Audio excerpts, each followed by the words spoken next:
It is another Sunday. That means it is another Books and Beer.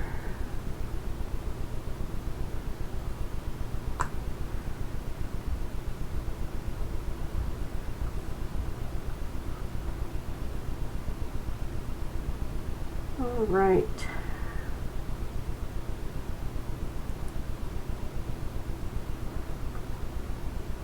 So give me just one moment here. I see I have someone, another friend who has followed me, who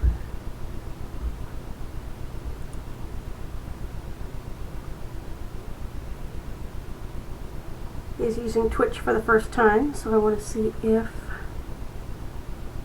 I can get him into the room. Give me just a moment here.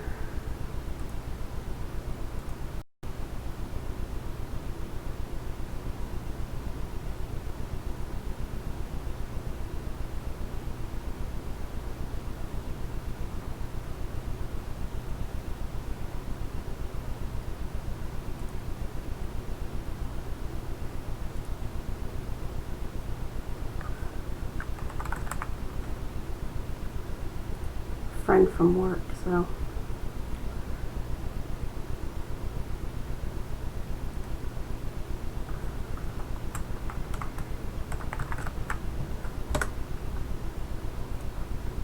all right. So this is Books and Beer for June 14th, 2020. If by chance you are not actually on Twitch with an account and you would like to drop a question, comment, or would like a shout out, you can check out my Discord server. That is https://discord.gg/94 capital AU capital MV. Okay. That's only if you don't have a Twitch account. If you do have a Twitch account, you can go ahead and type a message into the chat room, and I will see that. So if you're listening and you want a hello, if you want a shout out, if you've got any questions or comments, you can go ahead and type a message in there so that I can say hi to you directly. I am archiving these over on YouTube, and you need to make sure that you're looking for Books and Beer, not Books and Beers. Somebody else had that, and I guess did about 92 videos that they put up. I'm only on number 6, and I don't remember whether I got number 5 up there yet or not, but I will. Okay, let's see here. Yeah, Twitch will only keep them up for a certain amount of time, and then I have to export them over to YouTube. But they are there. You do have to search for Books and Beer because I don't have enough followers over there or subscribers over there to get a personalized URL. So the only way to find them is to search by the actual podcast name. Okay, so the first thing, the beer that I'm having tonight while I am talking to you is Clown Shoes. It's by Clown Shoes Beers out of Boston, Massachusetts and Windsor, Vermont. It is called Brunch Exorcism. One of the things I like about Clown Shoes, let's see if we can get that to, is the artwork that they do on their cans.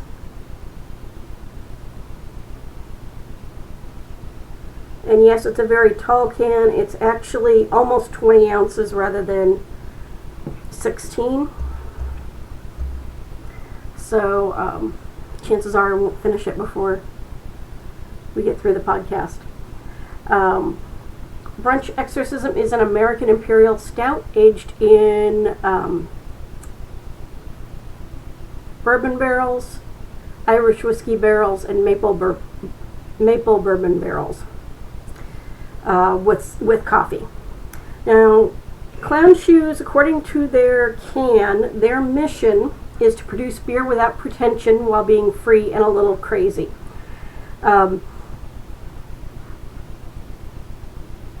They tend to do different beers, and they're kind of hit and miss with me, but we're going to go ahead and try this one and see how it goes. I'm going to turn my volume down just a little bit because I'm spiking. Okay, so hopefully that will help keep my voice from being distorted too much. You may hear an overhead fan. You may see one or both of my cats wander through at one point or another. Seraph usually likes to come visit at some point while I'm streaming, and she will usually try to climb on my shoulders. So, but she may just go wandering past and go jump up on the bookshelves behind me.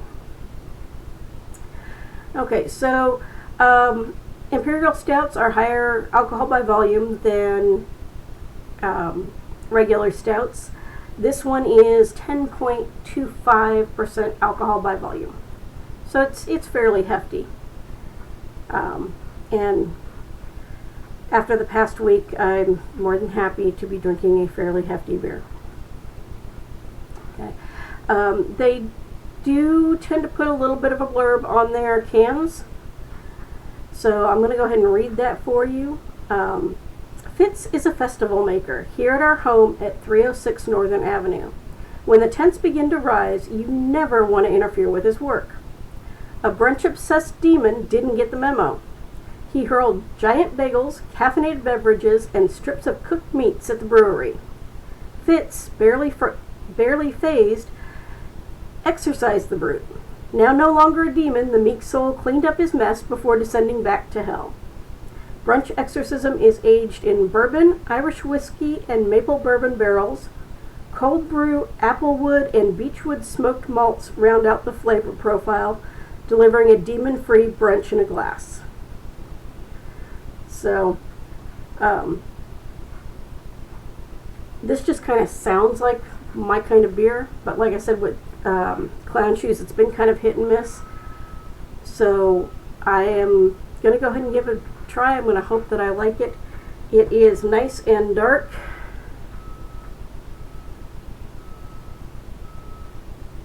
Not at all see-through. I poured this a few minutes ago, so that's why there's no head on it anymore.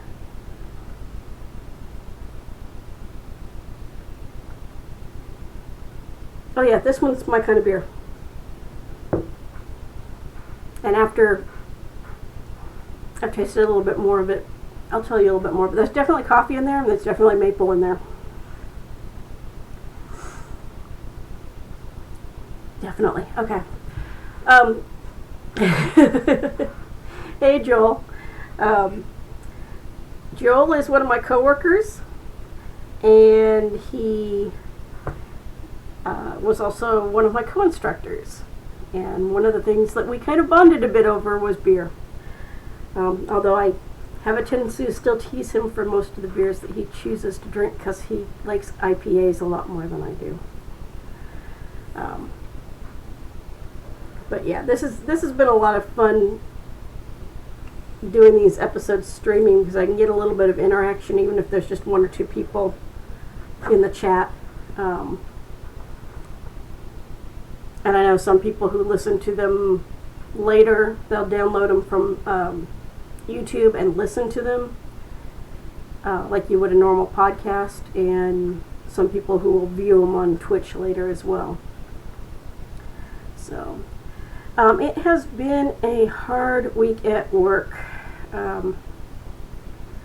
While some of my coworkers like Joel are working from home, I am going into the office because I have a team. I'm the work lead for a team of new hires who were on the floor for about 2 weeks before they shut the building down. So They did not get all of the on-the-job assistance that they should have gotten. And for whatever reason, they were called back to the building. They're not allowed to telework until they get certified.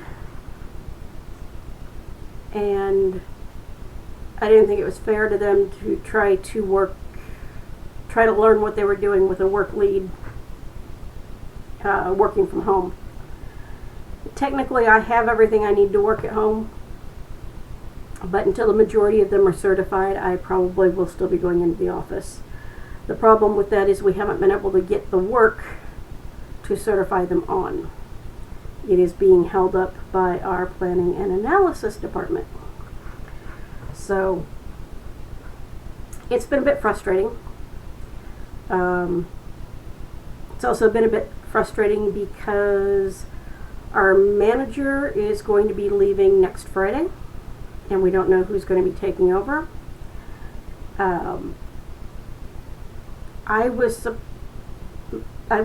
on a detail until July 17th, and I had been told that had been extended a month.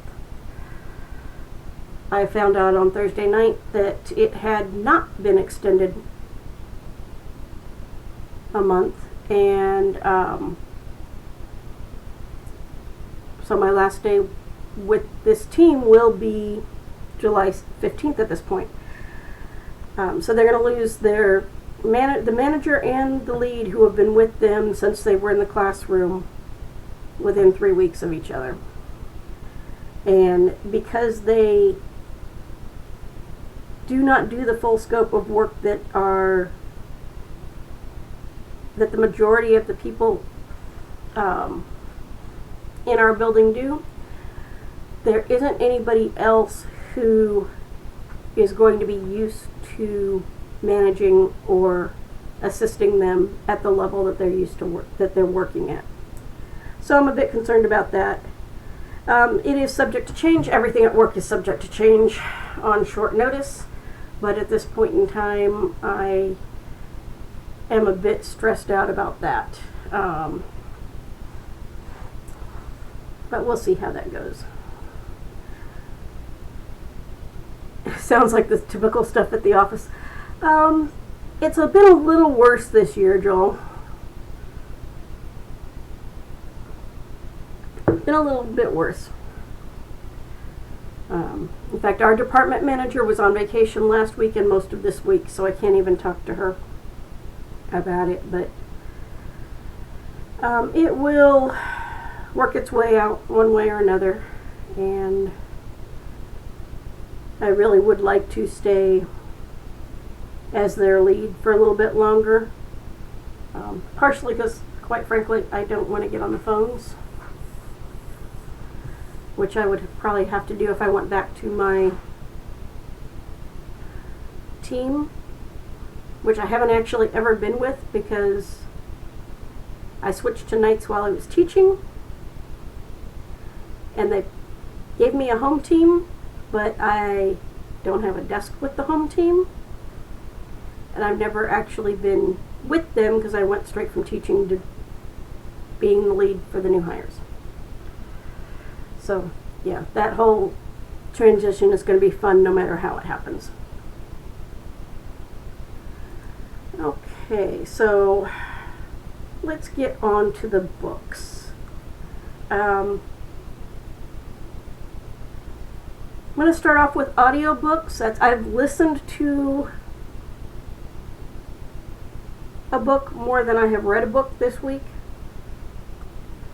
I started listening to the book of The Unnamed Midwife by Meg Ellison. It is narrated by Angela Daw.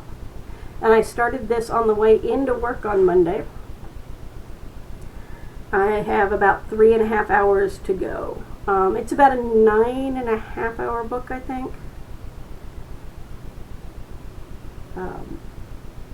The events that start the book off sounded so familiar given current circumstances that I had to check the publication date on the book The audio book was published in 2016.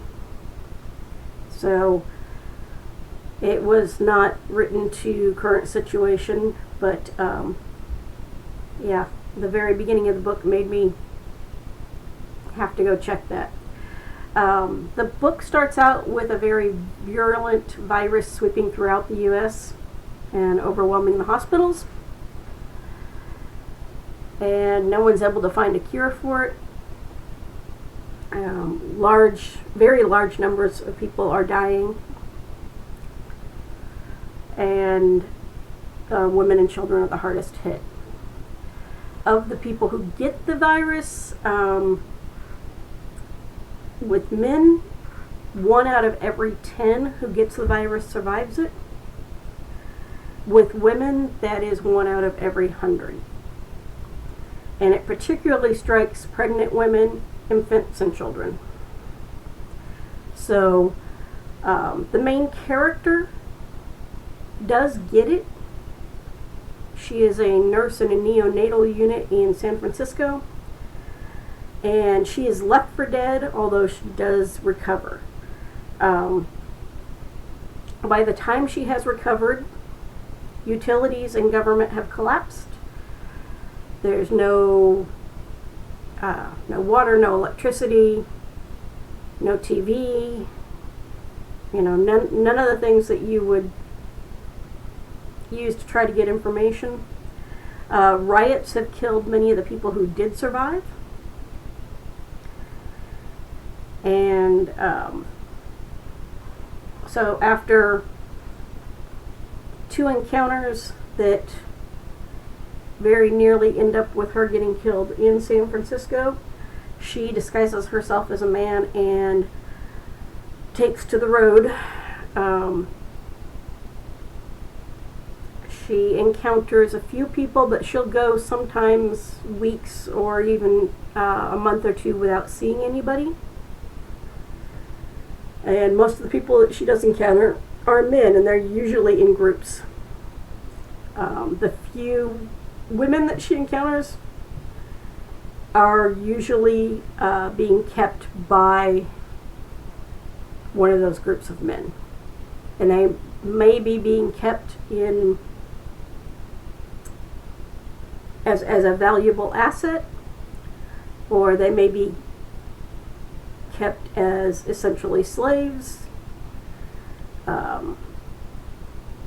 But none of the other women that she meets actually have any real freedom.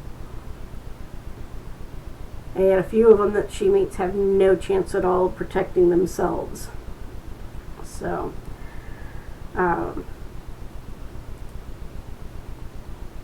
where I am right now, she's in Utah.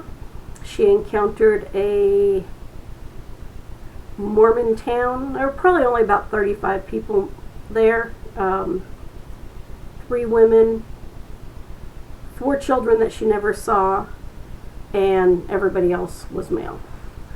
And she was there for a day and a half, and then went back to a smaller town that she had been staying in that was completely deserted. And the youngest of the women, after about a month, shows up on her doorstep. And about 2 months after that,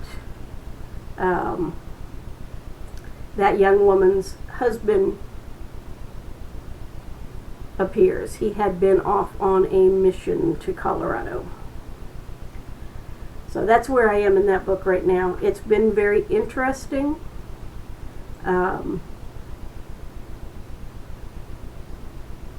It's also framed within her journal being a more or less sacred book in a society that's rebuilding. And I haven't seen a whole lot of that other than at the very beginning and a few little bits here and there.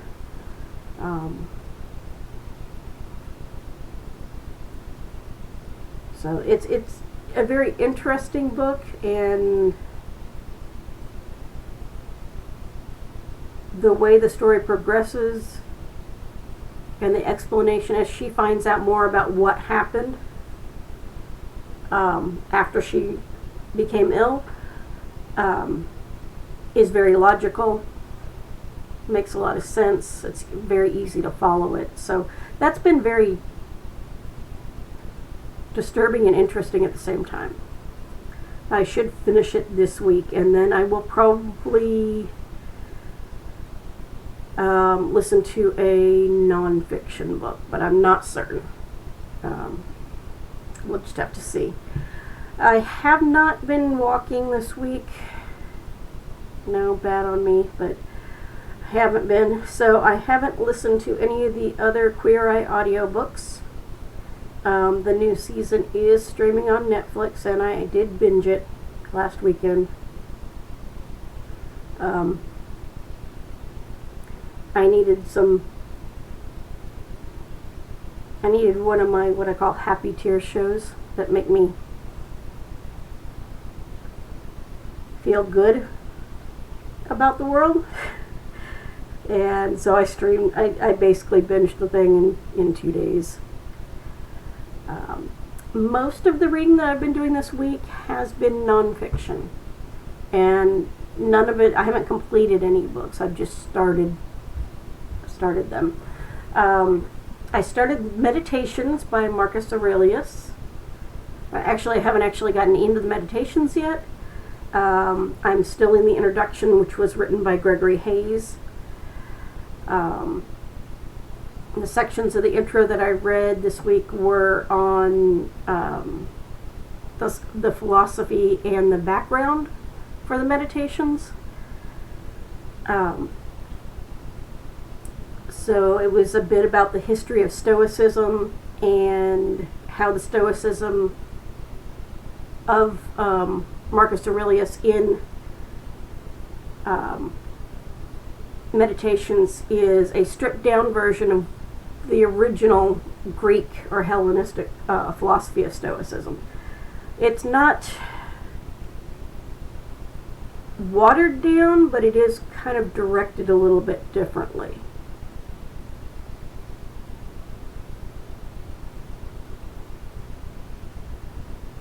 Okay, there's the coffee.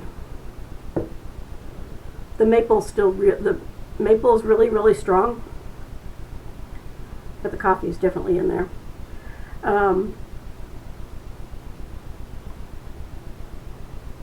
The author of the introduction also talks about some of the other influences on Marcus Aurelius in the Meditations. People like Socrates, Diogenes, and the Cynic movement. So it gives you a good idea of kind of where the thought process is coming and the philosophy is coming from in the Meditations. I haven't finished the introduction yet. I'm looking forward to getting into the actual Meditations. The difference between these and the letters of Seneca that I was reading, that I finished before the last episode, is that the letters were all written to other people, whereas Marcus Aurelius was writing for himself. He wasn't writing for an audience. He was kind of working things out for himself. So it's going to be an interesting difference in the way the essays are written, I'm sure. I also read the next chapter in the 10 Commandments of Author Branding. That is by Shayla Raquel. That chapter is called Thou Shalt Not Kill Consistency.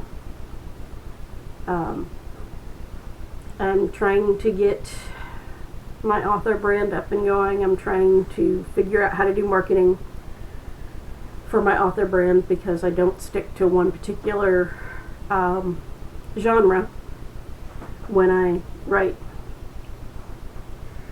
So the main points of that chapter are that marketing and branding take time and consistency, that you have to make the time and put in the effort to have success, and that you want to make sure that you're coming off as confident, not desperate, when you're building your brand and your marketing. She does recommend picturing what your dream of success as an author, the highest level of success as an author that you want, and to picture it as clearly as you can. That's a little hard for me because I'm just write because I want to get the stories out, and I don't really know what I would classify as success, because I'm not really worried about being a bestseller or anything like that.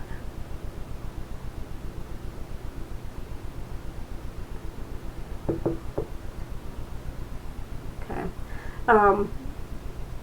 I finally got my copy of Discord for Dummies by Tee Morris.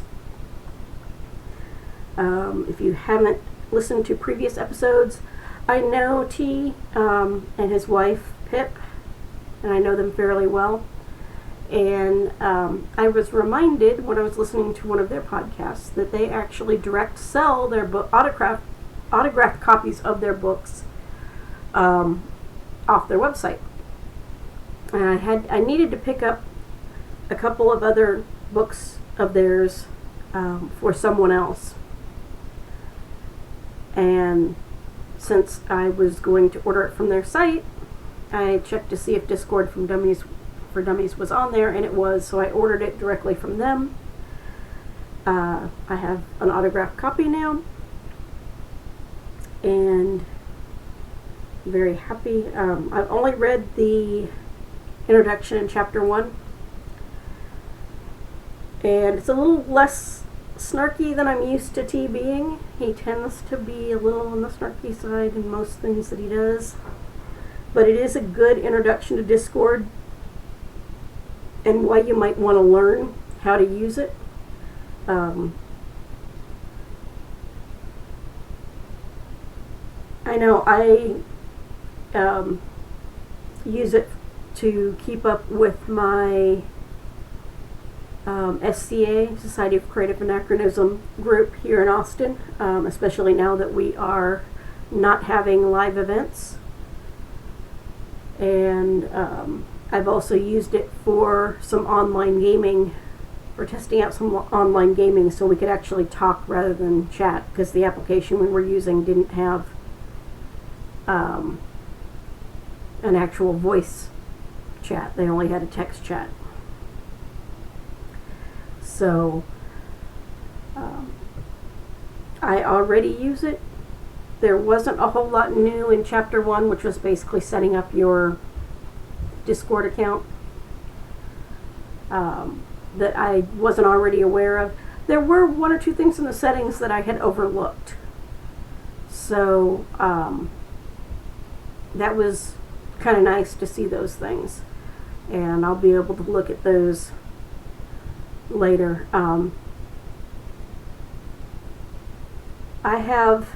I think I now have every For Dummies book that T has written. He co-authored Podcasting for Dummies. He wrote Twitch for Dummies, and now he's got Discord for Dummies.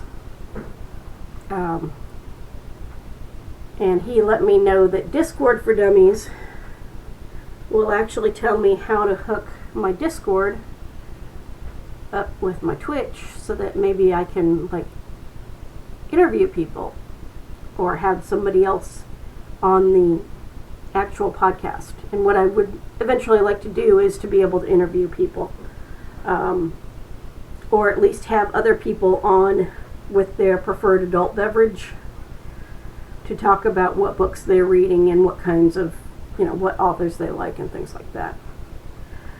Don't know if that will happen, but I'm hoping. I have a very small audience right now, so I don't have a whole lot to offer another author. I'm not going to be spreading their words around greatly because I don't have a big audience, but hopefully that will change. The one book that I did start reading this week is A Gathering of Shadows by V.E. Schwab, or Victoria Schwab. This is the second book in the Darker Shade of Magic series, and I read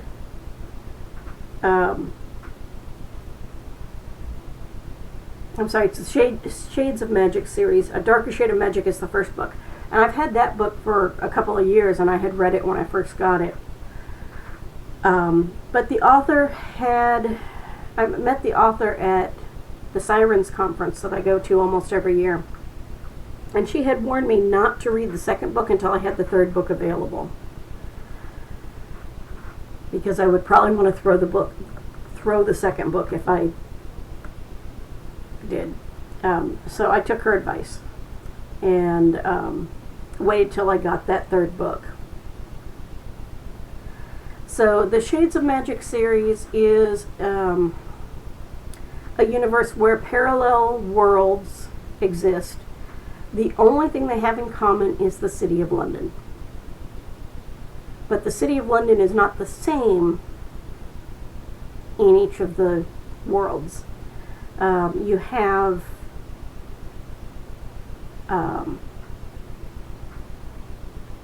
Red London, which has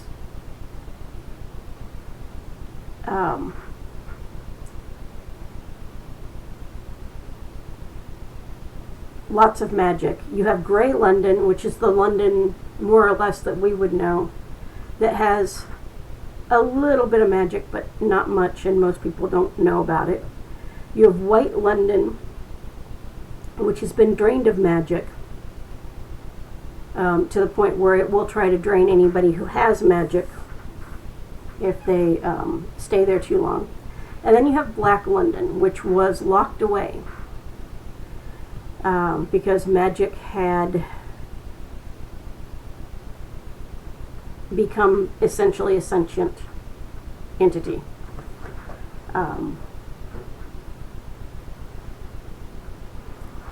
And it's been locked away for a very long time. In the first book, in a Darker Shade of Magic, a piece of Black London comes into the possession of someone in Red London. And it is a black stone.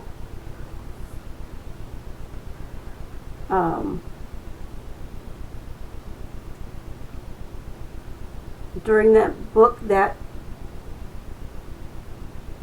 piece of sentient magic in the stone takes over the bodies of several people, and it basically burns them out. So when it burns them out, it goes to find another body that it can take over. The point of view character for the chapters that I've read so far in A Gathering of Shadows is Lila Bard. She is a thief and wannabe pirate from Grey London who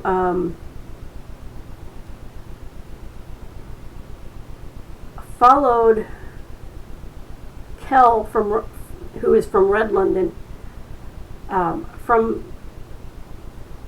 and was visiting Grey London, back to Red London. Helps him in White London and brings him back to Red London. That happened at the end of the first book. They parted ways at the very end of the book.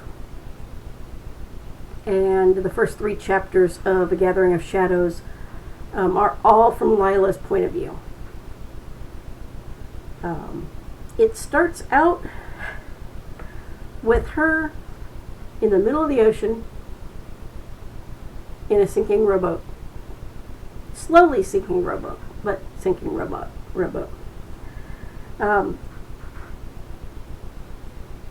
Now, we learned in the first book that Lila is a somewhat unreliable narrator. She's out for herself, and she's very good at putting herself in the correct mind frame to get whatever she wants. In this case, since we're seeing it from her point of view, it sounds like she had gotten on a ship somehow, and while they were out at sea, the crew got fed up with her, and they didn't just, they didn't throw her overboard. They at least put her in a rowboat with a cask of ale and a couple of flares and her hands tied. She's also wearing a dress and a corset, which is something that the Lila that we saw in the first book would not do unless she was trying to make a certain impression. So you already kind of figured that she's probably not in as much distress as she wants people to believe she is. And as it turns out, she's not. She actually is trying to win a bet with two of the pirates on the pirate ship that she's currently sailing on. And she was not actually set adrift.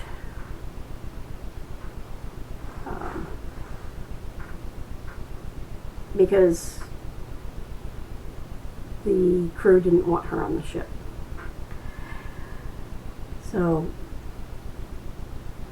I kind of figured out what was going on, but not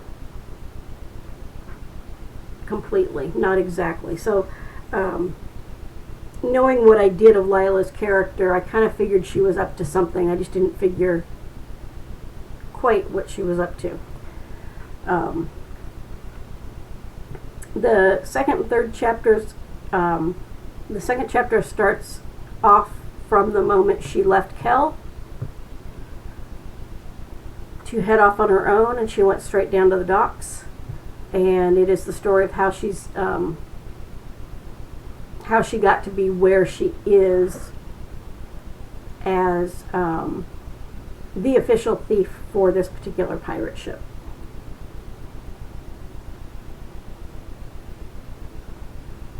So,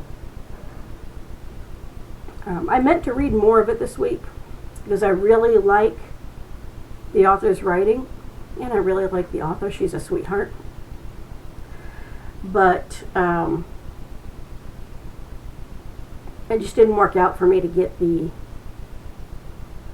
more reading done. Yeah, if you ever see Victoria Schwab, she does not look like she would write stuff as dark as she writes.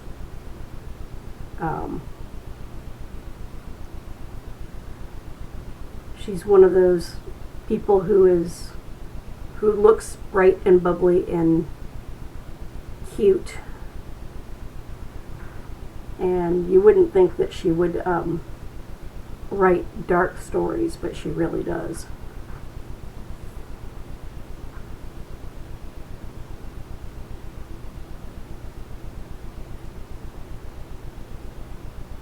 Okay, now I'm getting more of the coffee. And maybe a little bit of edge of the aging in the Irish whiskey barrels. So Joel, are you enjoying an adult beverage, or are you just sitting back and watching me enjoy mine?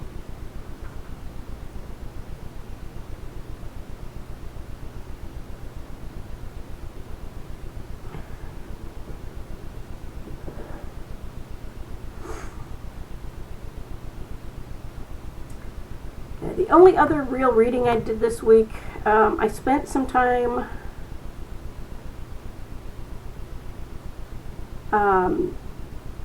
doing some research in a Ryrie Study Bible that I have for something that I'm working on.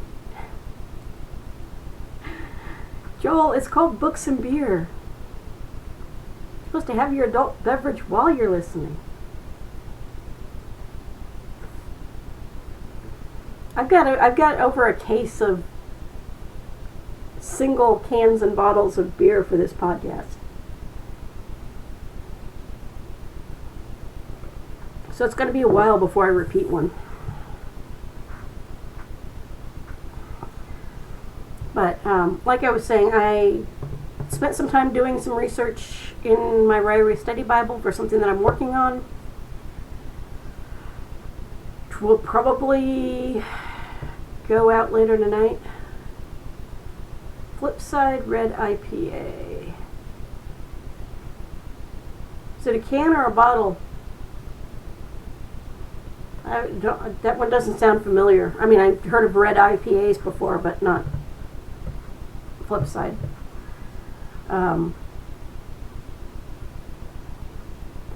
Yeah, I'm going to be posting something that is probably going to upset some people that I know. Not the people who really know me well, but I've got some family who are definitely on the other side of the political spectrum from me, and it may upset them. A bottle, of course. Hey, the clown shoes comes in a can. Still good. Oh, Sierra Nevada. Okay. I haven't had any of the Sierra Nevada IPAs.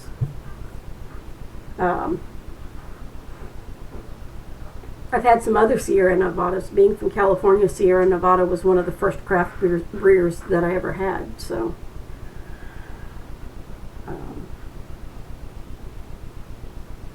okay, so let's see, what else? That's what I have read and listened to. Talked a little bit about the beer. So the writing. I haven't written any new words. I've thought a few, but I haven't written them down. I found every story notebook except the ones I was looking for, which is part of the problem. But I could swear that I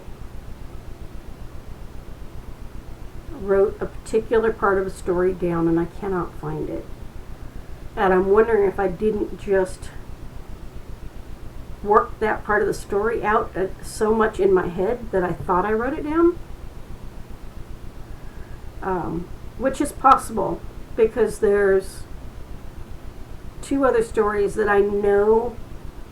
There's a whole section that I worked out in my head that I haven't written down. And so when I go over those notebooks, I'm like, wait a minute. Why does that stop there? This, and this are going to happen. But I haven't written them down. So I do need to stop looking for stuff and start writing stuff down.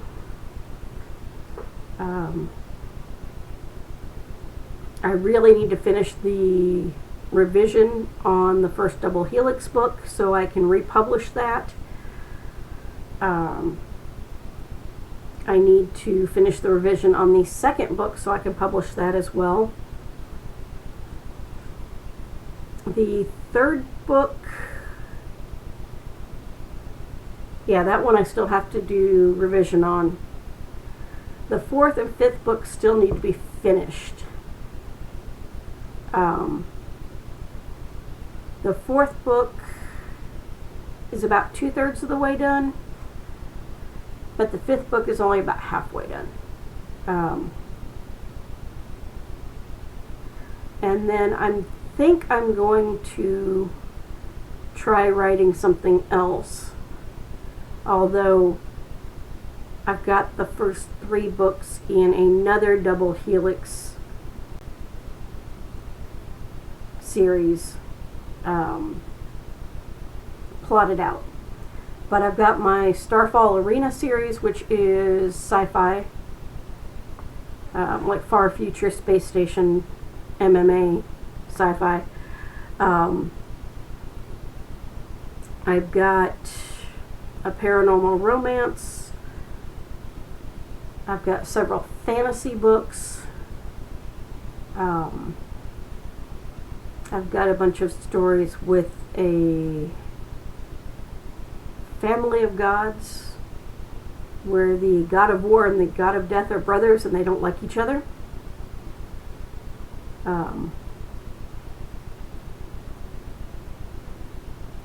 I've got a whole other set of books, or other set of stories about a different set of gods who are all local gods for cities and states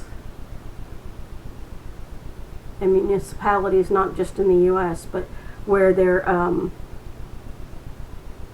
like the goddess of creativity, the goddess of greed, the god of entropy, and things like that. And I've got a steampunk book. And then there's the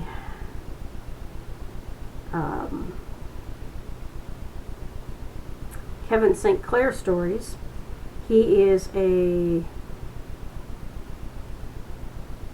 human who acts as an enforcer for the supernatural world. And he is, he's a British lord who was knighted for, what was it? Knighted for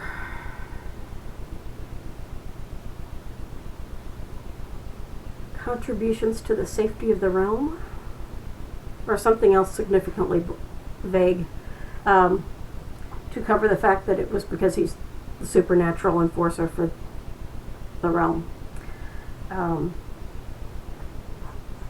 But nobody knows that except for the people who need to know. So Kevin is kind of a jerk, but he's fun to write. Let's see about Kevin. Oh, then there's the private eye firm that's run by a Gorgon and only has one human investigator who happens to be a mage. That one I've got half a notebook of notes on. So yeah, I've got a lot of stuff I need to write, and I need to get the Double Helix stuff, the Chameleon series in the Double Helix universe out, or at least on its way to being out, so I can work on the other books. I've been living with the characters of the Chameleon Double Helix series in my head for so long that I really want to hear some other voices. And some other voices are starting to yell in the back of my head for attention, so hopefully I will be able to get my brain working in the right direction and get that taken care of.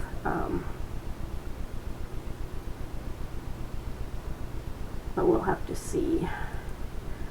I am also streaming the games that I play when I play. I try to play Monday, Wednesday, Friday during the day. Mondays is my mixed up Manic Monday, which means I never know until just before I stream what I'm going to be playing. It's kind of whatever I'm in the mood to be playing that day. Wednesdays is Wicket Wednesdays. I think I'm on Assassin's Creed 2 right now. I have a feeling I'm going to be on Assassin's Creed for a while on Wednesdays. Fridays is Final Fantasy Fridays. I was trying to do Final Fantasy VII the original and Final Fantasy VII the remake, but the remake is only, although it's almost as long as the original, it's only about a third of the original in the actual storyline. And I got to a point in the original where I'm so far ahead of where I am in the remake that the past 2 weeks I've only been playing the remake. So, yeah, and then it's been my plan, although I haven't been able to do it yet, to stream some of my crafting on Tuesdays and Thursdays. I think I finally got the software working with my camera on my phone. So I think that I can finally excuse me for a minute. Yeah. I think that I can finally start, and I got a flexible tripod so I'd be able to film and mount my camera. So I think I'm finally to a point where I can actually do that. And so maybe this week I'll start that. I need to build a house and make clothes for a little troll doll. Although fair got cut short this week, the booth that I work at has a booth troll that was given to us by a friend, and for the past couple of years he's been a naked booth troll, and so I'm making him some clothes and I'm making him a house, and that will sit up by the register where I sit. So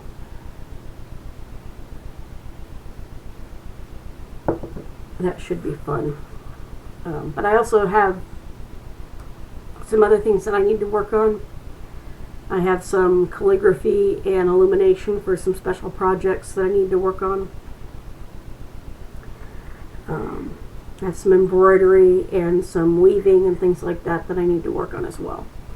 So we will just see if that software is actually working correctly, and if I can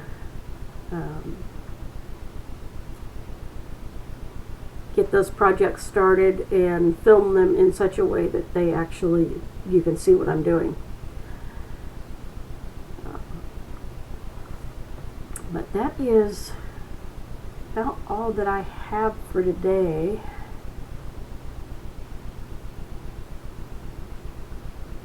Came closer to an hour than I thought I would, considering that I really didn't get that much reading done.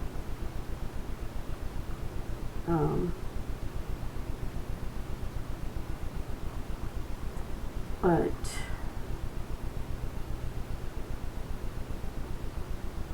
I also kind of feel like I stretched it out a little bit. You just need to stay active. Is that your walks and stuff that I've seen on Facebook? So I know my gym's not open and it's been too hot to walk out in the sun. And the hike and bike trail behind my place is way too sunny.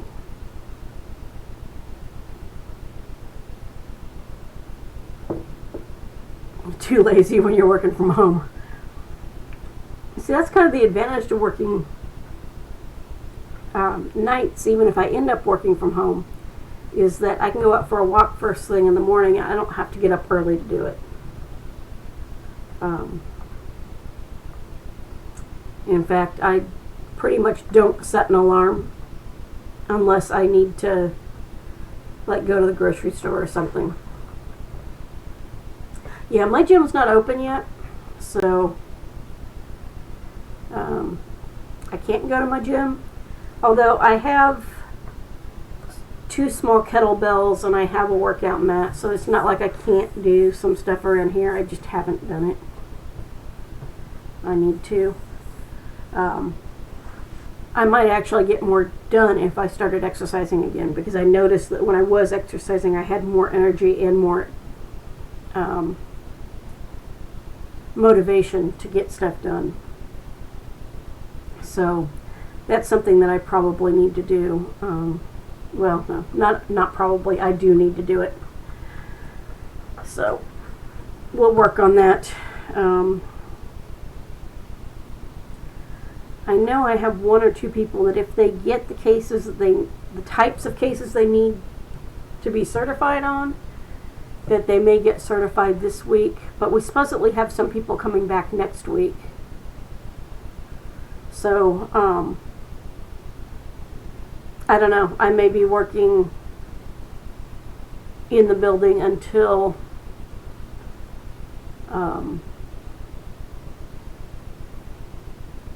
I go back to my home team. And then I'm just gonna, although they could probably find me a seat because there aren't that many people working in the building, I will probably still request to work from home, as they don't need me to be in the building to be answering phone calls, whereas my new hires need me there. So yeah, Joel, they've posted for 140 positions for new hire this year, and that's just the English speaking. I didn't look at what the Spanish speaking was, but I have no idea how they're going to train them this year. If it's going to be a come in and be taught in the building, or if it's going to be online. I need to get with Amy and Mario and find out about that. Because I know my people aren't being allowed to work from home until they get certified. So I don't know that they do training when they would have to give people laptops, issue people laptops before they're actually out on the floor and at least halfway certified.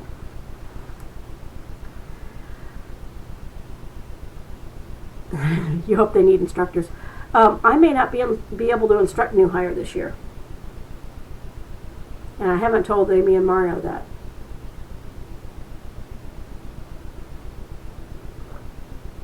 We have a 10-day family trip planned right after Thanksgiving, and then another 5-day trip planned at the end of January. So I don't know that I will be able to teach. If they do it virtually, if they do it online, it'll be Skype or Saba if they do it virtually. I've taught 2 refresher trainings for my new hires and the other team of 1040X new hires this since I came back, and those have been on Skype. But we'll see what happens. They won't use Zoom because Zoom's had the issues with people hacking it. So it's not secure enough for them to use.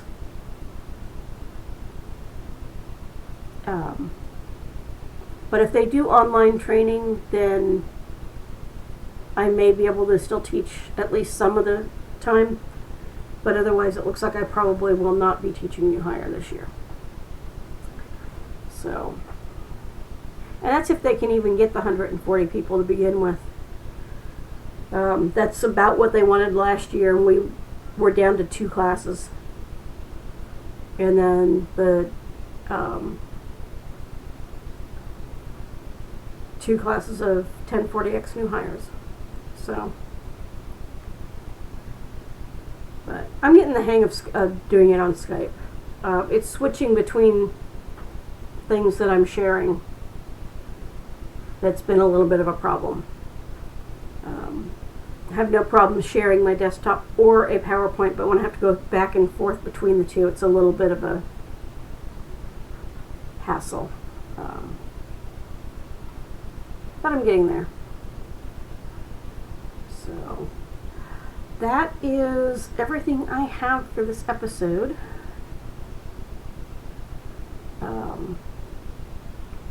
Joel, you got any questions about my writing or any of the reading I've been doing or beer or anything like that?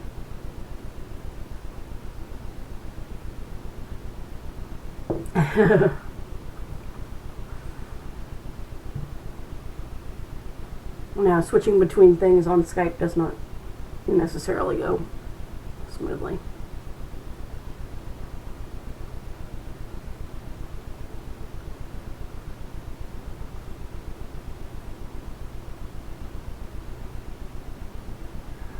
So yeah, my birthday's going to be a bummer this year too.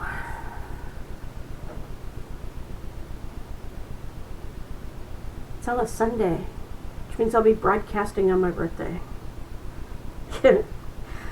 You might have to read some of my books. The only one that's out right now is Shadows and Secrets, and I thought you at least started to read that one. The Plague book, the one that I'm listening to right now, that's the Book of the Unnamed Midwife by Meg Ellison.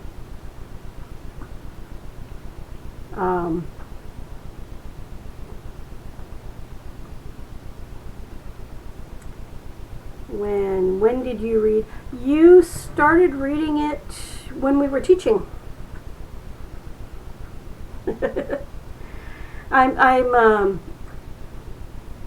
doing a light revision of it. I'm trying to get rid of all the typos and the missing word or two that are in there, and trying to tighten up a few things in the storyline because of some of the things that happened in the later books. So it's still available on Amazon right now, but I will be pulling it once I get the revision done.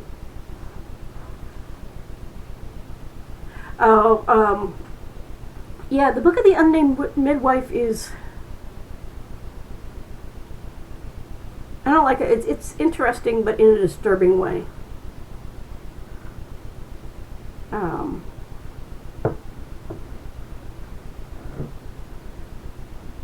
And I mean, it's very clear that the woman that we're following in the book is the unnamed midwife, and she goes by so many names in the story that you don't know what her actual name is. In fact, because it's based off of her journal, she never writes her own name in her journal. So you don't know who she is. The new stuff, I'm hoping to have the new version of, the new edition of Shadows and Secrets out. At this point, I'm going to say by the end of July. And then probably every 45 days or so after that, I'm going to release the rest of the other 4 books. So hopefully by the end of the year, all 5 of them will be out. Of course, I was hoping to have the revision done much earlier this year and already be probably on book 3 now. But it's not been the year I expected. So, but it's very nice to chat with you again, Joel. It's been a while, especially with you on day shift.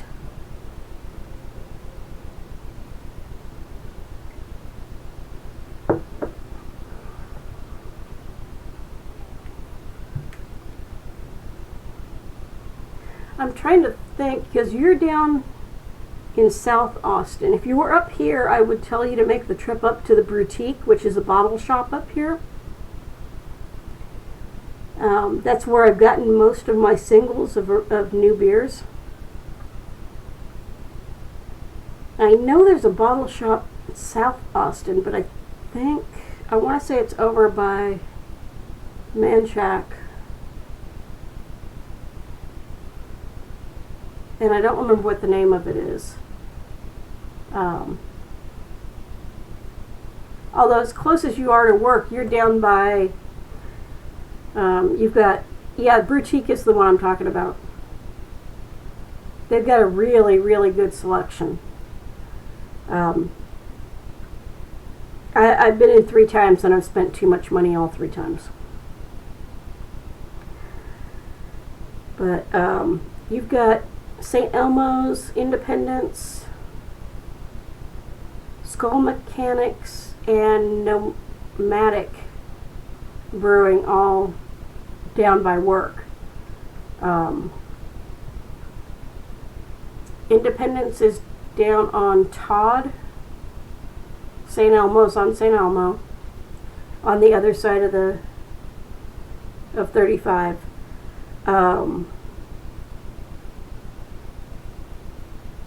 So is Skull Mechanics.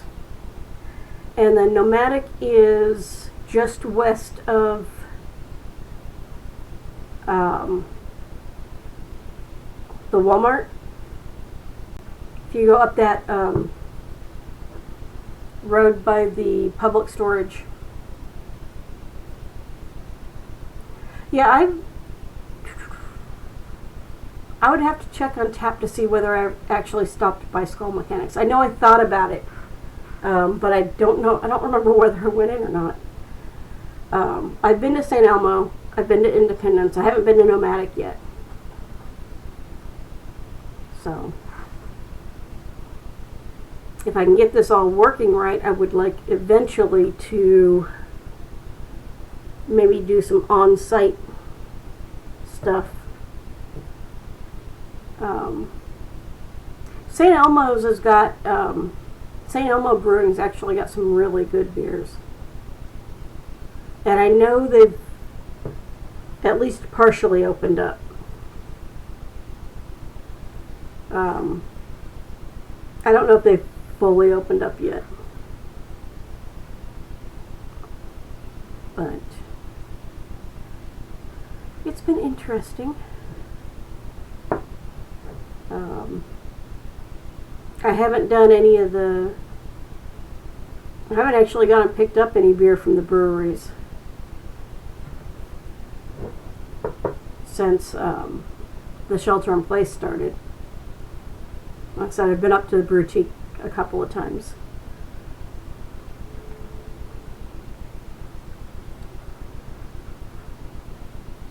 All right, so I think that is about it for today. Trying to keep these not too long over, not too much under or too much over an hour.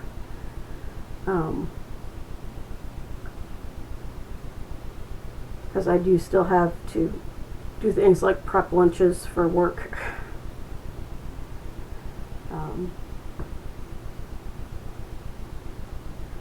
But definitely thank you for joining me, Joel. It was good to talk to you again. Nice to have someone who actually knows some beer in the chat room. Have some friends and family who some of them kind of know beer and some of them don't know beer at all. But they will periodically jump in and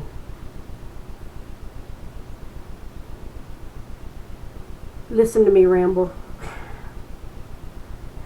So, have a good day. Working from home tomorrow. Send me wishes that I actually get some of the stuff that I need to get my team taken care of.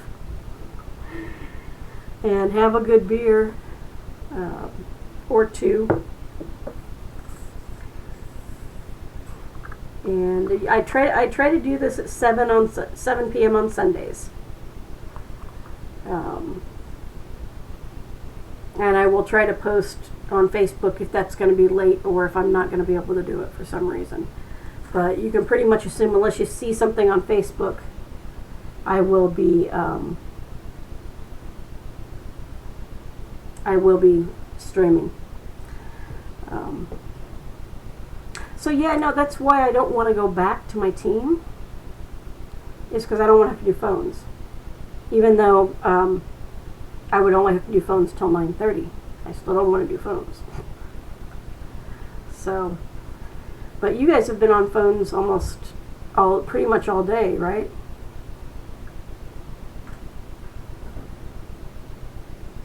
Because what is it? Kentucky, us, and Utah were the only ones that opened up.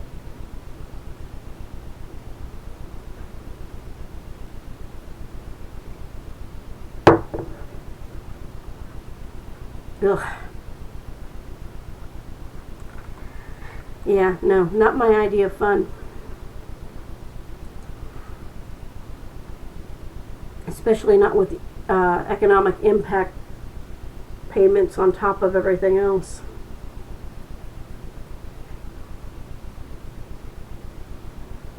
It's not much better doing paper though, because at least half the paper stuff you can't do. Because they're not sending out any notices or letters right now. So you have to suspend it because you can't send out the notice or letter. So,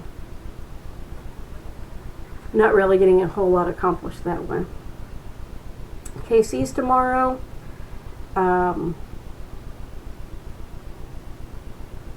Yeah, there's a couple of them tomorrow, and then California's supposed to be at the end of the month. And a couple other states are also.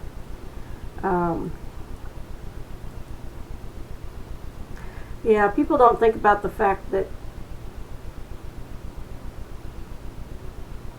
you know, essential workers are taking all the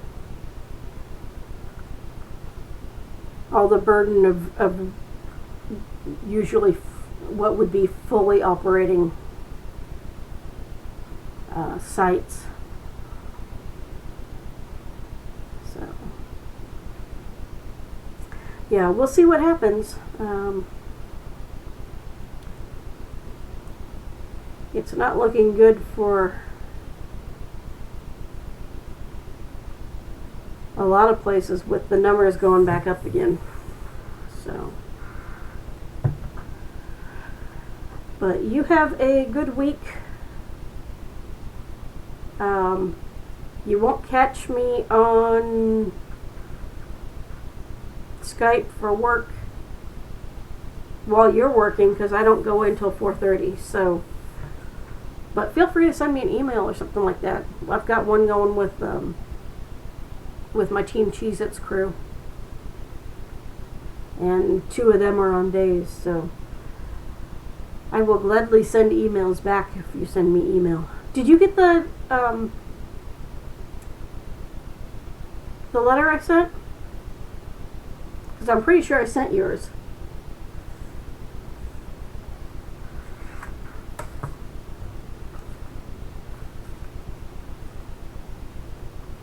Let's see here.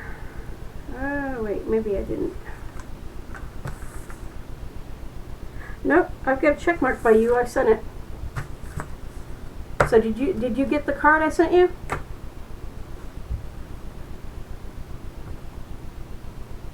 That would have been several weeks ago when I first put out the thing that I was going to send. Okay.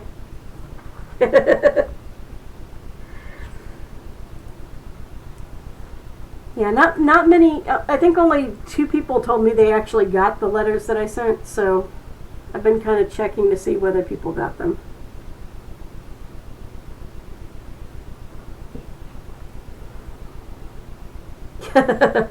Don't know if you remember how to write.